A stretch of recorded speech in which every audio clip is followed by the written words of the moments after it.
You might think you know everything there is to know about Henry VIII. You'll know he married 6 times and had 2 of his wives executed. But the truth about our most famous king is much more complex and far more compelling. This series tells Henry's story over 6 of the most tumultuous decades in English history, separating the real man from the myth. To some, Henry was a cruel bully. He wanted the theatre of punishment to be perfect. This is what happens when you defy Henry. This is what traitors get. To others, he was a charismatic and successful ruler. He jousts, he rides, he sings. What more could you want from this perfect prince? But Henry's personality, his innermost thoughts and his motivations have remained elusive.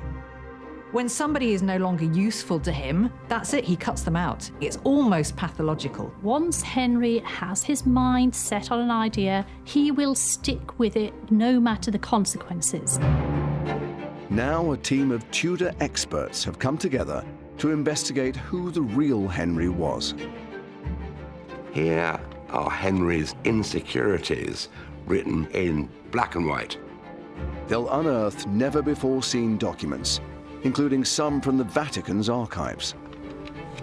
Thank you so much for showing me one of the greatest prizes in Tudor history. And they'll go backstage at Henry's court to unravel a murky world of power, plots, and petrifying ambition. Henry VIII comes down on opponents with murderous force. Henry's growing increasingly paranoid. He's starting to lose his grip on reality. Henry has got older, he's got more tyrannical, his reign has got bloodier, and he is more determined than ever to get his own way.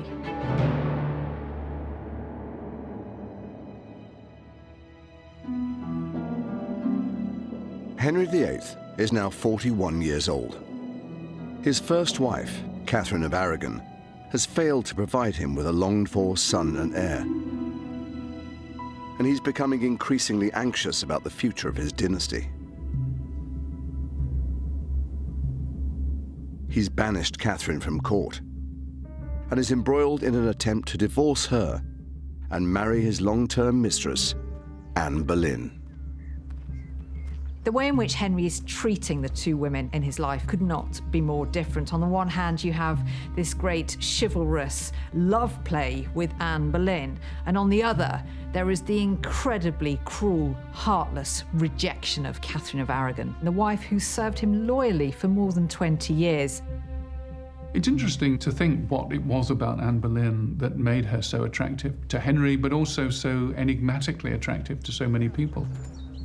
Her education in France may have been a factor. She had a style and a glamour that other people didn't.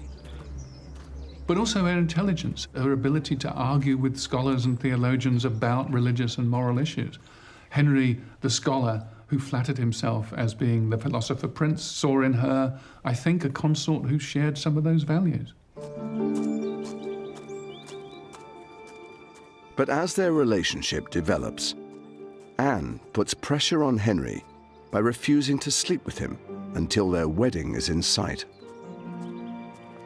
Her own sister had been discarded as Henry's mistress. She wanted more for herself than that. She wanted to be queen. So for 7 long years, she keeps him at arm's length, giving him a little bit of encouragement, and then destroying his hopes the next. That speaks volumes about just how much Henry was enthralled to Anne.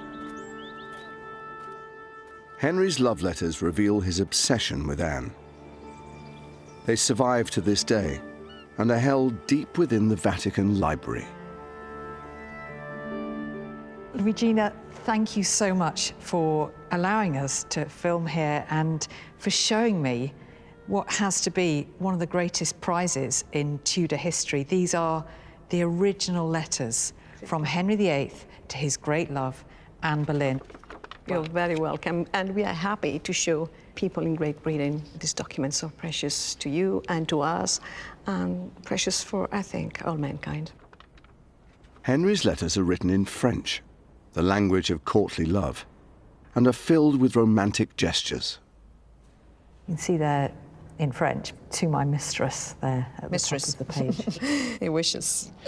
And, you know, he talks about being struck by the dart of love or dart d'amour. Now, this is very famous, isn't it? The love heart. It's very romantic that he draws a love heart around Anne's initials, Yes. and then either side are his own initials. And even though we don't have Anne's responses, we can sense that she's the one in control, because it's all Henry making the effort and trying to woo her.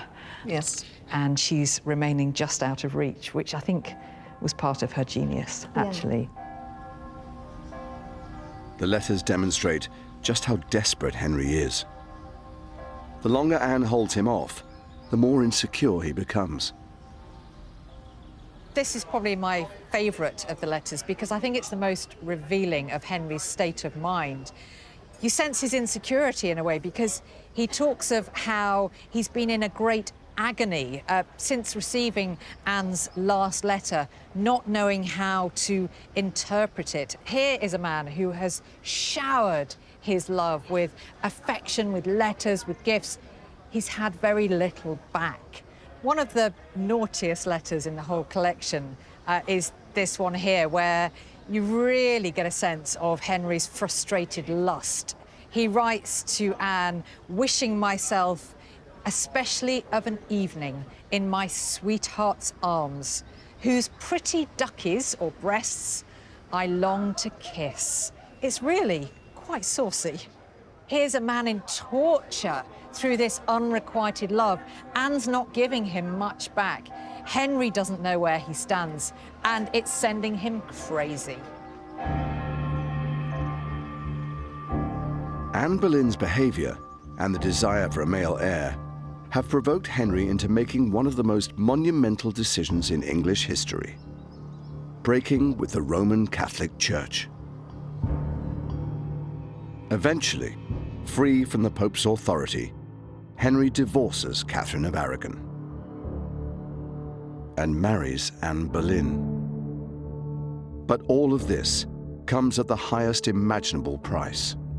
Henry's break with Rome was probably the most devastating political and religious and social event for 500 years. I mean, suddenly to decide that England was not part of Catholic Christendom, to reject the authority of the Pope and everything that that represented, was something which disoriented, terrified everyone. The nation was traumatized. Henry then declares himself head of his own Church of England. For Henry to claim to be the head of the church was unprecedented. It's very hard to imagine the radical, shocking nature of that claim. A layman, not someone trained in the church, not a bishop, not someone in holy orders. Henry believes this makes him second only to God.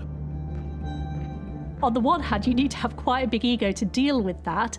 On the other hand, it's a great deal of responsibility. Henry, who is already trying to manage a kingdom, is now trying to manage a church as well. So at the point that Henry breaks with Rome, I don't think anybody quite knows what is going to happen next. Henry might have got his wish to marry Anne Boleyn, but this revolutionary decision is about to catapult England into chaos and damage Henry's reputation with his people.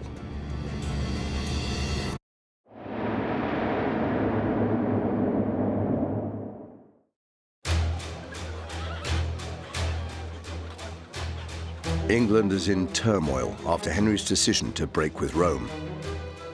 But despite opposition, he is now ruthlessly forcing the new religion on his Catholic people. To push his religious revolution through, he has a secret weapon in the form of his new chief advisor, Thomas Cromwell. Thomas Cromwell is nothing less than a genius, talented lawyer.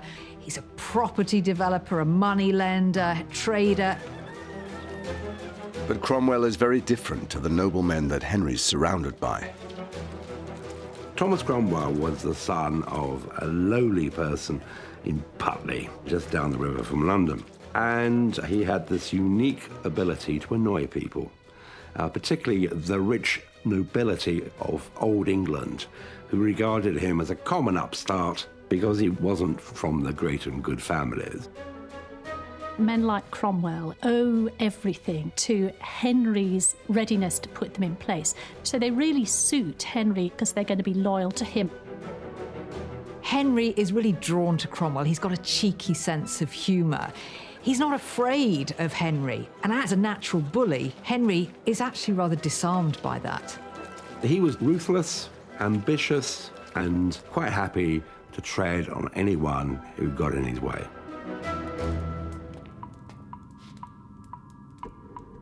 Cromwell seizes the opportunity to win favour and hatches a plan to make Henry rich.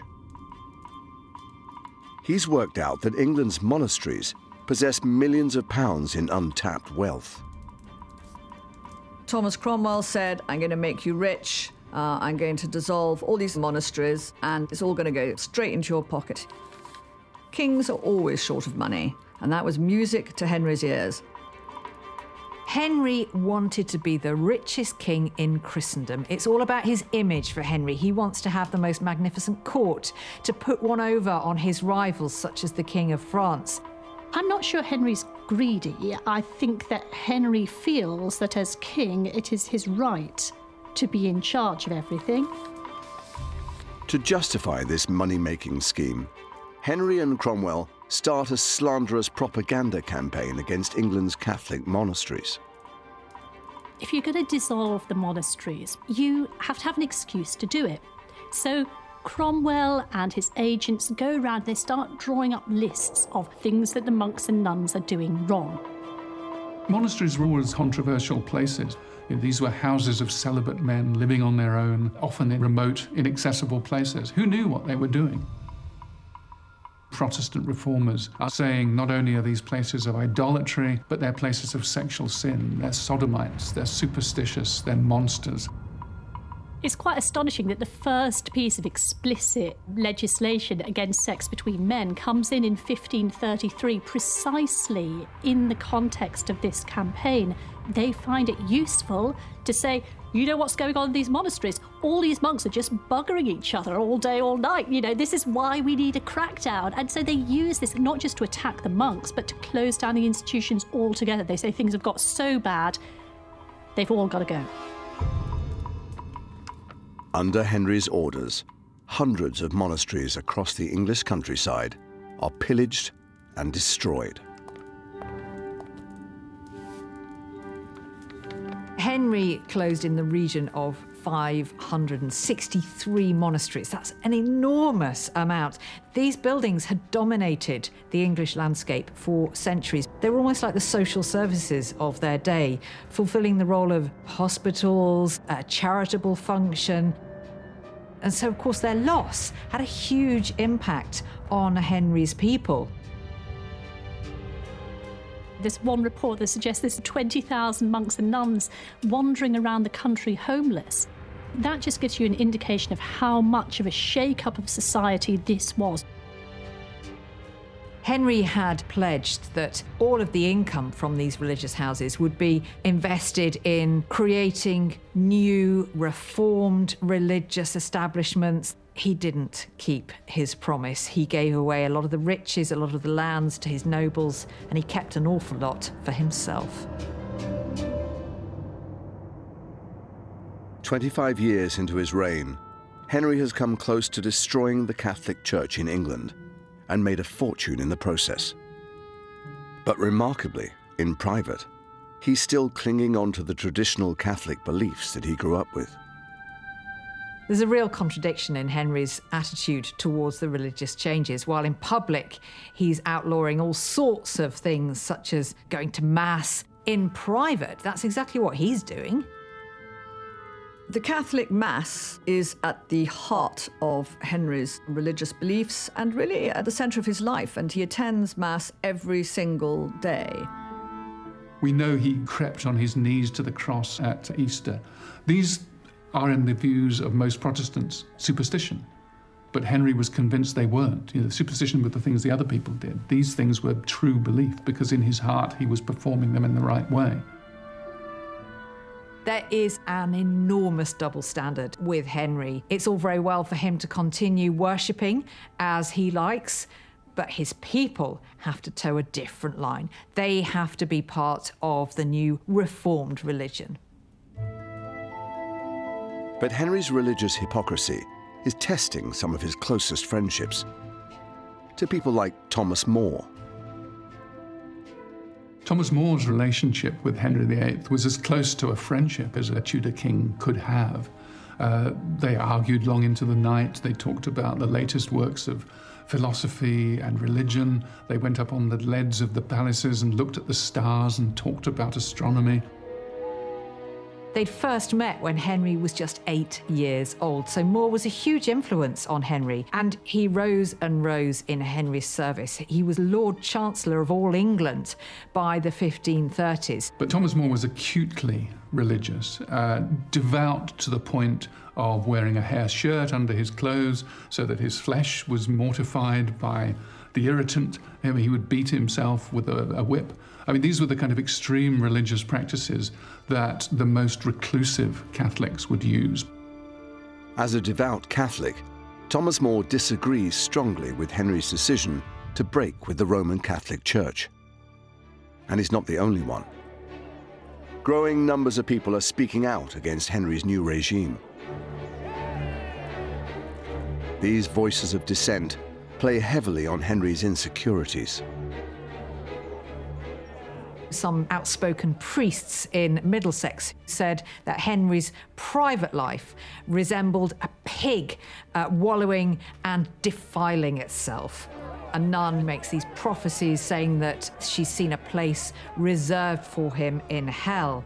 For Henry, this is all deeply personal. Anyone who speaks out against his reforms is criticising himself, and he can't take that. Like his father before him, Henry VIII comes down on opponents with murderous force. Hidden away in the Houses of Parliament is evidence of just how murderous Henry is becoming.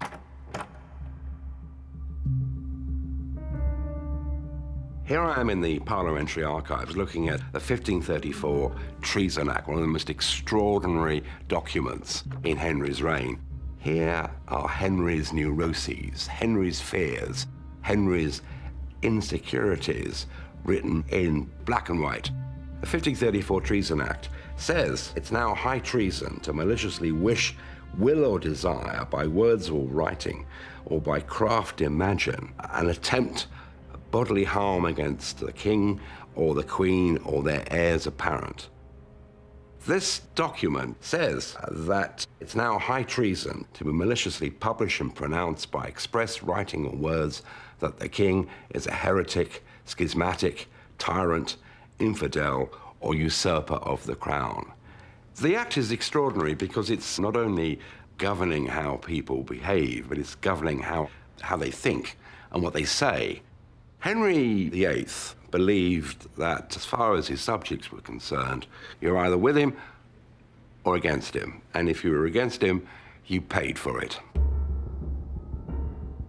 This document changed Henry's realm into a land of fear. Words spoken in jest or in drink or in anger could lead you to the scaffold. This brutal act significantly widens the scope of treason, and it marks a turning point in Henry's reign. That need not only to have people obedient, but to believe absolutely in the justice of what he was doing was unprecedented. No one had asked this before. That is intruding into everyone's belief system, into their consciences, in a way that no one had tried before or since. One of the first victims of Henry's ruthless new regime is his old friend Thomas More. Henry locks him in the Tower of London because More refuses to endorse his religious reforms. More is very much a devout Catholic, and that idea of England breaking completely away and defying the Pope, defying tenets of Catholic faith, is not something that More can really live with.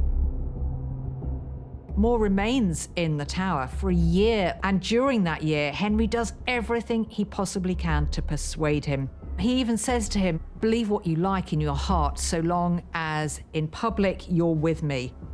I think Henry still had that deep-felt conviction that eventually their friendship would prevail and that More would be won over by the sheer weight of argument and the force of Henry's personality. Tudor history is full of these moments where people who have been working together for months and years suddenly fall apart. But I think it's particularly traumatic when it comes to Henry and Thomas More because of that deeper intellectual connection that the two of them had forged. Eventually, Henry has had enough, and he authorizes his former friend's death. The Parliamentary Archives still holds the document that sanctions Thomas More's execution. This document says that Thomas More is guilty of high treason by sowing sedition, by obstinately, contemptuously refusing to take the oath supporting the succession to the crown. They are powerful words. And later on, they describe the ingratitude of Thomas More towards the king. It lays down Thomas More's crimes and legalizes his execution. To all intents and purposes, it's his death warrant. On the 6th of July, 1535, Thomas More is executed on Tower Hill. I can't help but wonder whether Henry just had those moments where he looked at himself in the mirror and thought, how on earth have I come to this? Here he is, ordering the execution of some of his closest friends and advisors. He's caused turmoil in his kingdom. Did he ever bring any of that back on himself and actually examine his own motives, his own character? I don't think Henry had a conscience about what he was doing. No, he's not a man who's going to lose any sleep over things like that.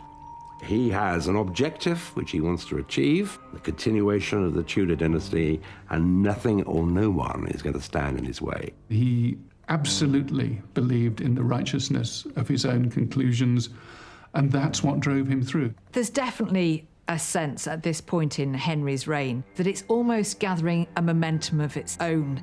There's no stopping Henry now, and it's going to get more and more brutal. Little does Henry know that a freak accident is about to alter the future of his kingdom and the fate of his second wife.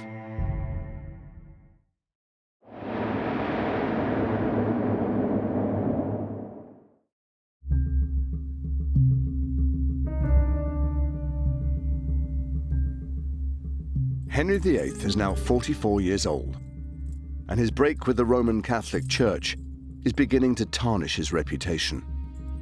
He's desperate to project the image of a king at the height of his powers. In the middle of the 1530s, Henry was a man increasingly obsessed by his public image. He would spend many hours getting dressed by his men, covering up all those signs of weakness and projecting this idea that here is the most magnificent king ever to sit on the throne of England. Henry, from the beginning, is very conscious of the importance of the public eye, but also he really enjoys it. He loves performing to people. Being the monarch, you have to look the part, and Henry is particularly adept at this. He's really interested in fashion. So we have records of Henry spending really huge amounts of money on cloth of gold, and he buys about 175 pairs of shoes in one single 12-month period. Henry is the ultimate investor in, dare I say, bling jewelry.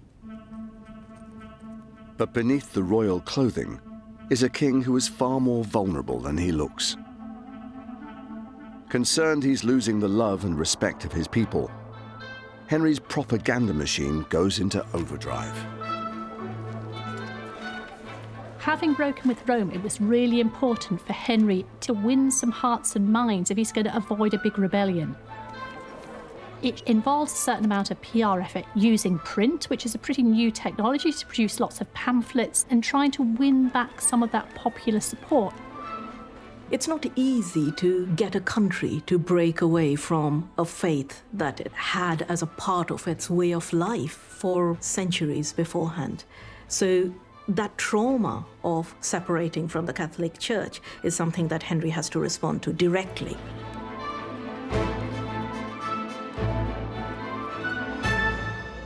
Whilst Henry hopes to escape public unrest, he can't seem to avoid it in private. Henry develops an increasingly bad temper because he's losing patience with Anne and with this marriage, and also the fact that he hasn't yet to produce a male heir, and so he just now wants results. Henry needs God to show him that he approves of his actions by giving him a son. And yet Anne does not produce a son.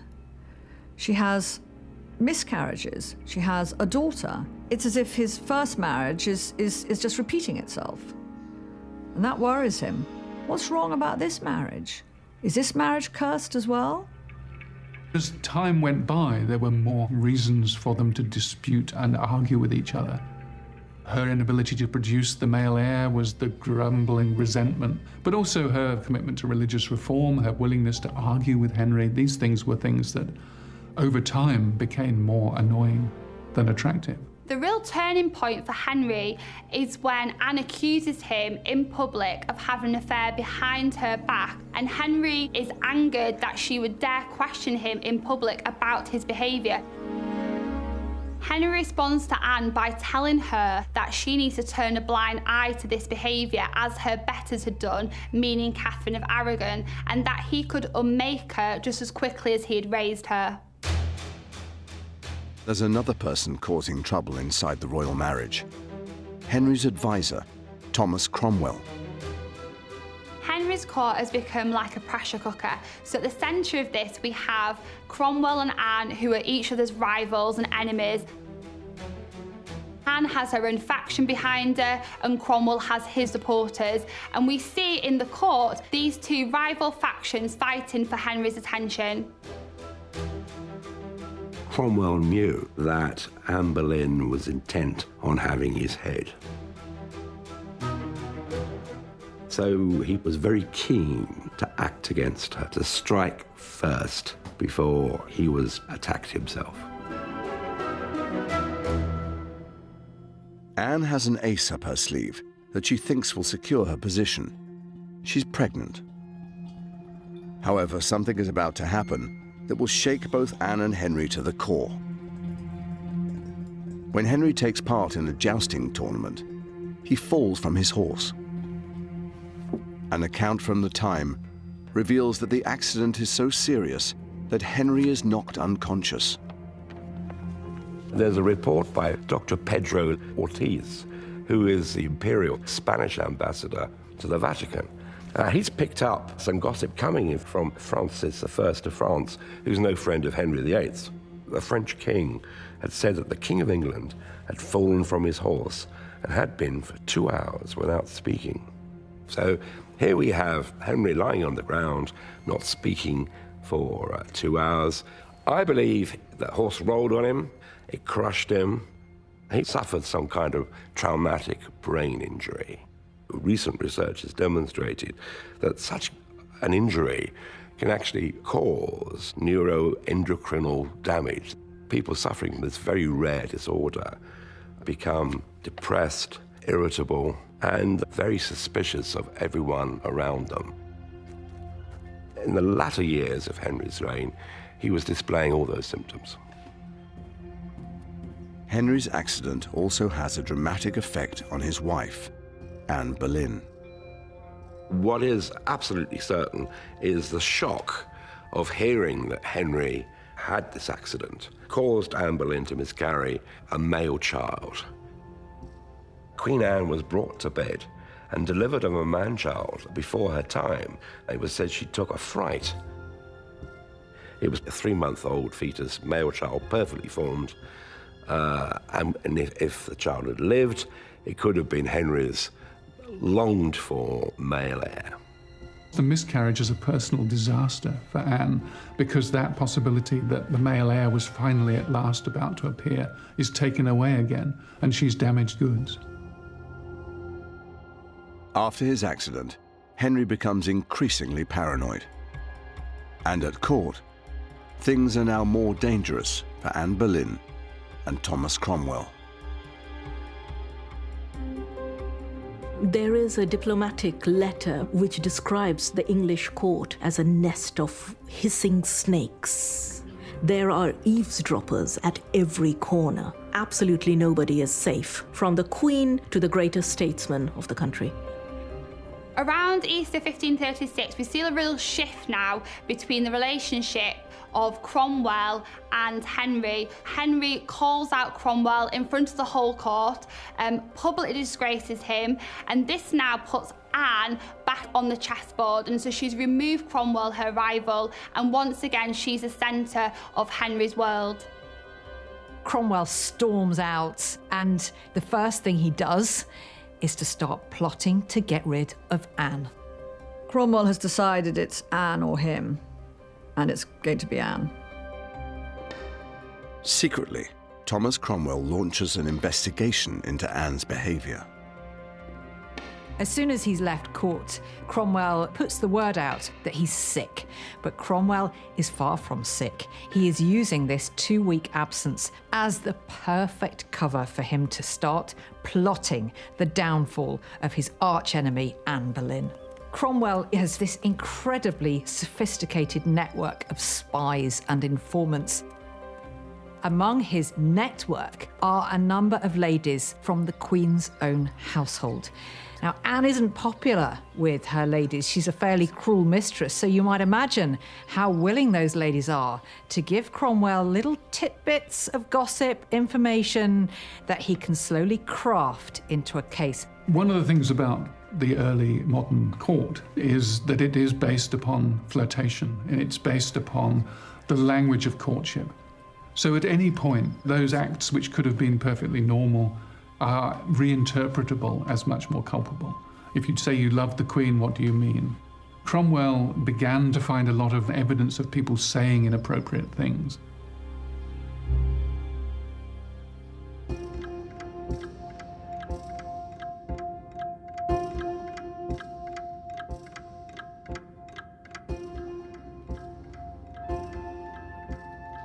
Just 2 weeks later, Cromwell presents his findings to Henry.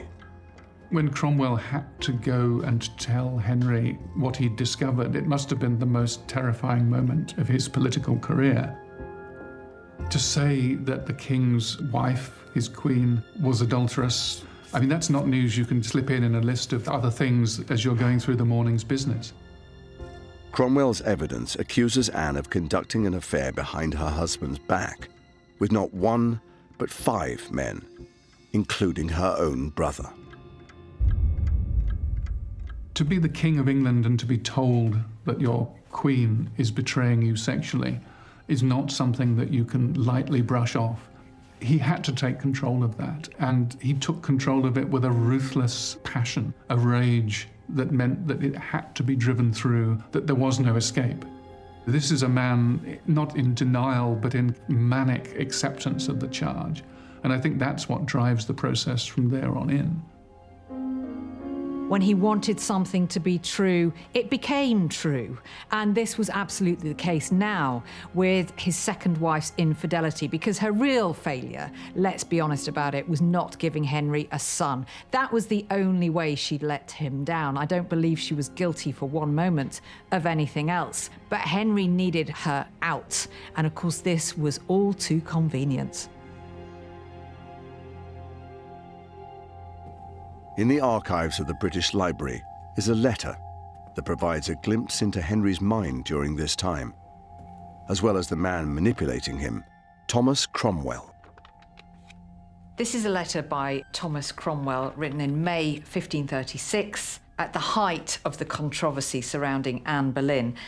This letter is undoubtedly one of our best sources for understanding Henry's perspective on Anne Boleyn. Cromwell says here, "The King's Highness thought convenient that I should advertise you of the same. I should tell you about what's been going on, about the case against Anne. Really, what he's saying is the king has instructed Cromwell to spread the word about Anne Boleyn's crimes, and they are all described here in their full gory detail. This bit here reads, "Her crimes were so abominable that I think the like was never heard." And there's some fairly graphic language used here to describe the Queen's incontinent living. This is written for an absolute purpose. It's telling the world Anne Boleyn is guilty of heinous crimes. Anne is the most wicked queen in history, according to Cromwell. Alongside charges of adultery, Cromwell's letter also accuses Anne of plotting Henry's death. At the bottom we have here talk of a certain conspiracy against the king. So in Henry's mind, it goes beyond just adultery, an unfaithful wife. She's plotting treason. This is a pure piece of PR on Cromwell's part. Cromwell manipulated Henry, and in fact, he later boasted that he had dreamt up the whole scheme against Anne Boleyn. Whatever the truth behind the accusations, Henry falls for them, hook, line, and sinker. Once convinced that there was a kernel of truth to it, Henry's imagination knew no bounds, and at one point famously he said, well, maybe it's 1,000 men. Who knows what Anne is capable of? Henry VIII is a great fan of good stories. He's good at spinning them, and he is also taken in by them. And the story that is spun around Anne is the one of the wicked woman, a woman with an insatiable desire to manipulate men. Henry orders Anne's arrest, and she is escorted to the Tower of London. He will never see her again.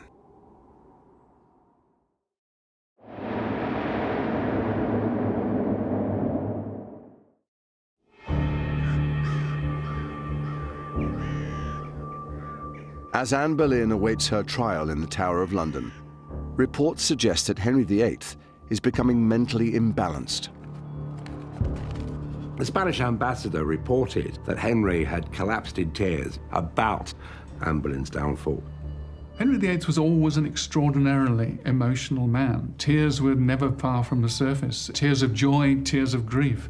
But of course, Henry always cries only for one person, and that person is Henry himself.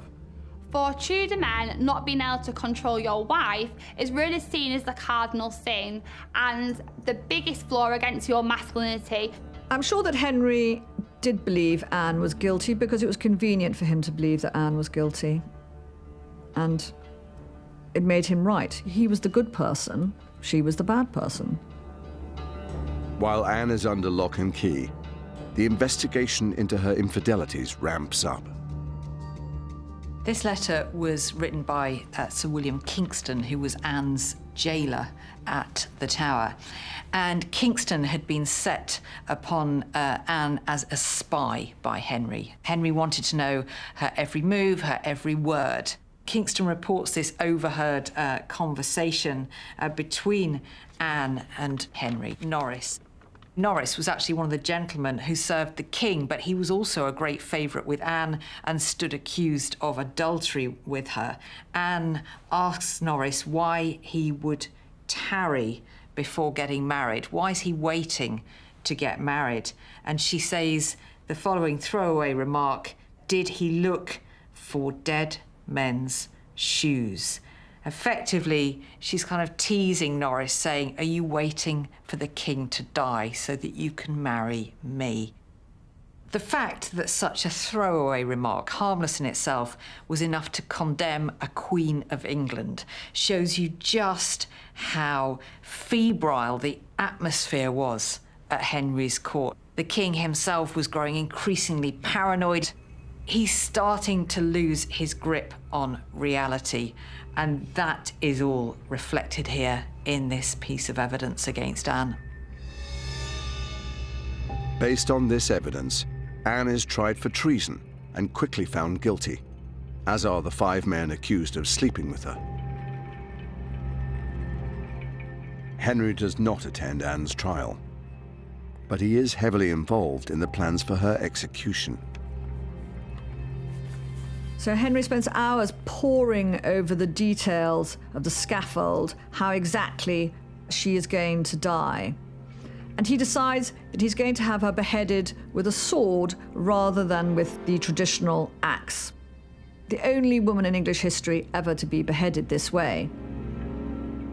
People have suggested that this was because she was raised in France and that he was being kindly and thinking, you know, oh, this will be a lovely reminder of her childhood to get her head chopped off with a sword rather than an axe, or it was more dignified.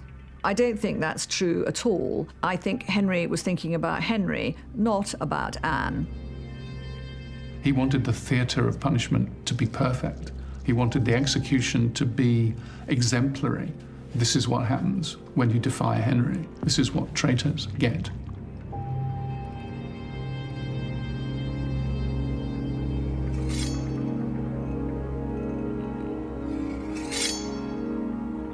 Henry didn't ever like to associate himself with death. He wouldn't go to funerals. He wouldn't be anywhere near anyone who was mortally sick. And he didn't want to be seen in the same space as Anne Boleyn ever again. Her name was not to be mentioned. All trace of her was removed from his palaces. So, of course, he's going to be nowhere near the Tower that day. But he invited 1,000 people to watch Anne Boleyn's head being struck off. Those are the actions of a madman.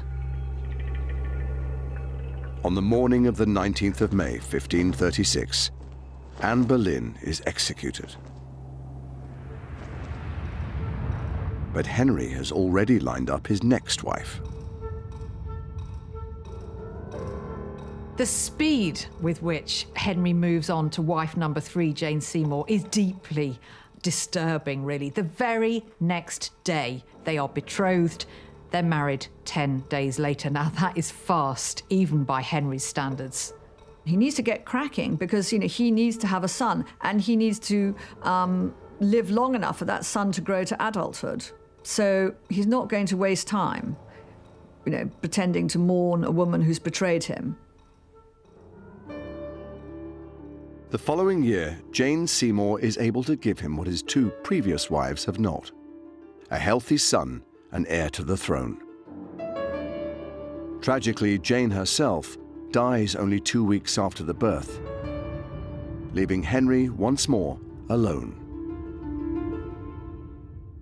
But his reign is far from over. The England of the late 1530s is entirely different from the England of a decade before. We've got the monasteries being dissolved. We've got a dramatic change of personnel at court. All sorts of people have disappeared. Thomas More is gone. Anne Boleyn has gone. Jane Seymour has gone. Henry himself has got older. He's got more tyrannical. His reign has got bloodier, and he is more determined than ever to get his own way. In the next episode, age and infirmity start to catch up with Henry VIII. The pain that Henry got from his leg was absolutely huge.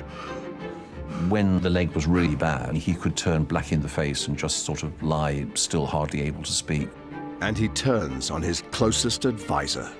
Those less admirable traits that we'd seen hints of early in his life are now front and centre. This is Henry as a tyrant. This is the beginning of a totalitarian state.